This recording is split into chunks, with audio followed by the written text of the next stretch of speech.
প্রশ্ন হলো, Russia Ukraine যুদ্ধ বন্ধের যে উদ্যোগ মার্কিন প্রেসিডেন্ট ডোনাল্ড ট্রাম্প নিয়েছিলেন তা বন্ধ হওয়ার পেছনে দায় কার? এ দায় কি রাশিয়ার, নাকি ইউক্রেনের, নাকি ইউরোপের, নাকি মার্কিন প্রেসিডেন্ট ডোনাল্ড ট্রাম্প নিজেই ত্যক্ত বিরক্ত হয়ে ছেড়ে দিয়েছেন পুরো বিষয়টি, সবকিছু গুল্লায় যাক, কিছু যায় আসে না, এরকম মনোভাব? এ বিষয়ে আমরা বেশ কিছু কথা এর আগে শুনেছিলাম। কি কথা? যে মিস্টার পুতিন বা রাশিয়া তাদের অবস্থান থেকে সরে আসেনি। মার্কিন প্রেসিডেন্ট ডোনাল্ড ট্রাম্প বলেছিলেন যে যেখানে সীমান্তে লড়াই চলছে সেই জায়গাতেই দুই পক্ষ থেমে যাবে, এই বিষয়টি নিয়ে পরে আলাপ আলোচনা করা যাবে।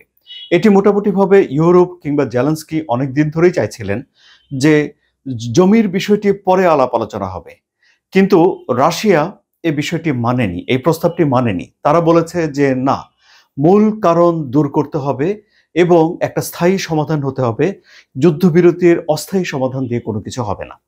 এরকম একটা কারণ দেখানোর পরে রাশিয়ার সঙ্গে যুক্তরাষ্ট্রের এই যে একটা বৈঠক হওয়ার কথা ছিল হাঙ্গেরিতে, সেই বৈঠকটি যুক্তরাষ্ট্রের তরফ থেকে ক্যান্সেল করে দেওয়া হয়েছে, এই বিষয়টি আমরা জেনেছিলাম। এখন এই ঘটনার একটা উল্টো বক্তব্য, ভিন্ন ভাষ্য চলে আসলো রাশিয়ার পররাষ্ট্রমন্ত্রী সার্গেই ল্যাভরভের কথা থেকে।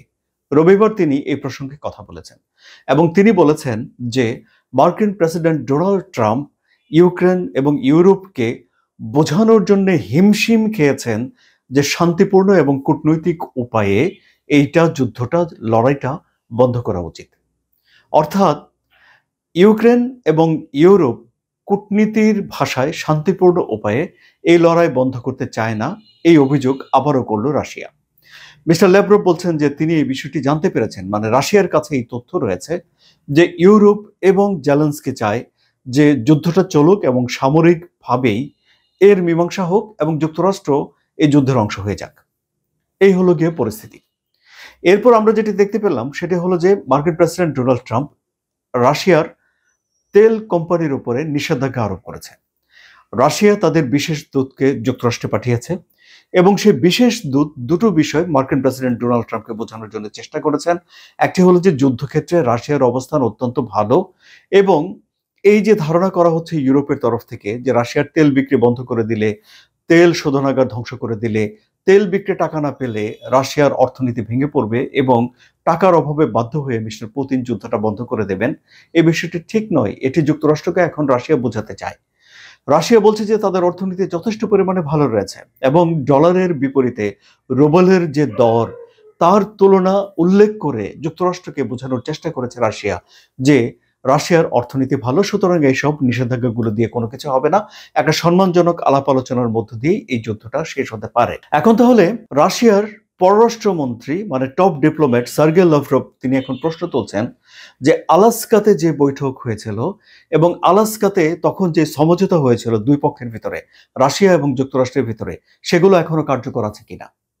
অর্থাৎ আলাস্কা বৈঠকের পর যে অবস্থানে গিয়েছিলেন মার্কিন প্রেসিডেন্ট ডোনাল্ড ট্রাম্প, সেই অবস্থানটা এখনো ঠিক আছে কিনা, নাকি ওই বৈঠক ব্যর্থ হয়ে গেছে, এটি স্পষ্টভাবে রাশিয়া এখন জানতে চায়।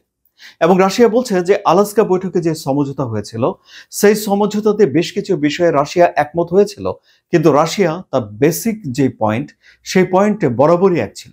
বেসিক পয়েন্টগুলো কি? দুটো পয়েন্ট এখানে উল্লেখ করা যায় যা সার্গেই ল্যাভরভ বলেছেন। একটি হলো ন্যাটোর সম্প্রসারণের কারণে রাশিয়ার জাতীয় নিরাপত্তার উপরে যে হুমকি তৈরি হয়েছে সেই হুমকি দূর করা।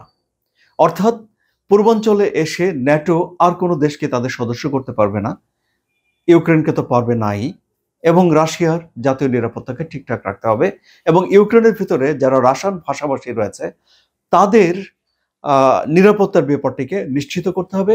রাশিয়া তার ভৌগোলিক অখণ্ডতা রক্ষা করতে চায়, তাহলে তো ক্রিমিয়া সহ যে জায়গাগুলো রাশিয়া এখন দখল করে নিয়েছে সেখানে তারা একটা গণভোট দিয়েছে এবং গণভোট দিয়ে সেই জায়গাগুলোকে সাংবিধানিকভাবে রাশিয়ার অংশ করে নিয়েছে।